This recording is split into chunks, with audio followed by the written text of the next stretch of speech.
Jim Clemente is a former FBI agent and a leading profiler for sex crimes investigations. He's also one of the inspirations behind the lead character on CBS's hit show, Criminal Minds. Jim, I know you were part of the team that was commissioned by the Paterno family to investigate what happened at Penn State. You concluded that Sandusky is in the top 1% of quote-unquote effective groomers, and you called him one of the most dangerous child offenders you've ever studied. Why? Well, because the type of offender that Jerry Sandusky is very insidious. In other words, it's hidden behavior, but it happens right in front of your face. Everybody learns about stranger danger, the monster predators, the people that you have to look out for. You teach your children not to pay attention or talk to strangers. But these are the people we turn our children over to. So we never think that they're a bad guy. And we certainly can't believe that they're actually a child sex offender. You talk about grooming, and I think some of us know what that is because we've studied this area. But explain what grooming actually is. Well, grooming, we call it, it's a bunch of innocent-looking behaviors that create sort of a bond between the adult and the child. But it can also be aimed at the parents and guardians of the children and the community at large.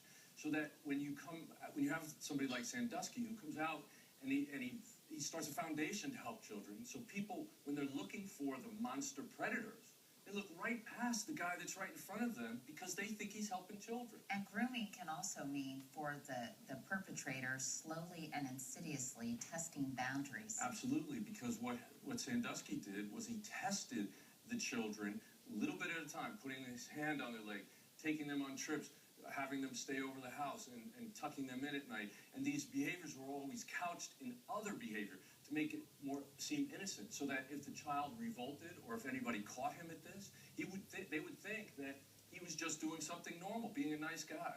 And that's what I think Sue just said. He'd play around with the kids in the pool.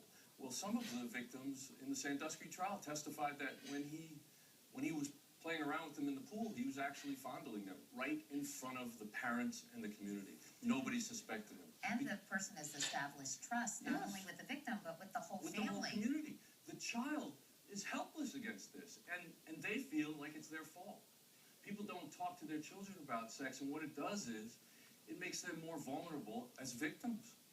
It's unfortunate, but if you could talk to your children, if you could create a dialogue with your children where they feel comfortable talking to you about these things, you actually protect them more. In fact, that is your first tip, to actually talk to your kids about it and to make them aware that these people exist. Right. It should be that you should have age-appropriate conversations, and that's back and forth with your children. They should be able to understand that even good people might try to do bad things.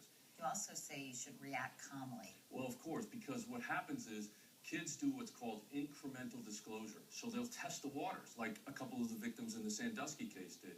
In case you're wondering why my hair is wet, I took a shower with Jerry Sandusky. In case you're wondering why I'm on the internet looking at these perv sites, I'm trying to see if Jerry's on there. Those are two of the statements from the victims. And what they were doing is to see if their parents reacted alarmingly, which would have shut them down, or in a nurturing way, an encouraging way, and say, well, that sounds like something you're concerned about. Let's talk about it. Your final tip is look for red flags. Well, red flags, there's a lot of them. People who want to spend too much time with children, they never tire of being around children. Like Sandusky said, I enjoy their company. Well, typically adults enjoy the company of adults. They can put up with children for a certain amount of time, but if somebody wants to spend more time with your children than you do, that's a red flag. Jim Clemente, thank you very much. Appreciate it. Nice to meet you. Thank you. And if you'd like to learn more tips on how to keep your kids safe, you can go to katiecouric.com. Has the Penn State community been able to get past the scandal? We'll look at where things stand today when we come back.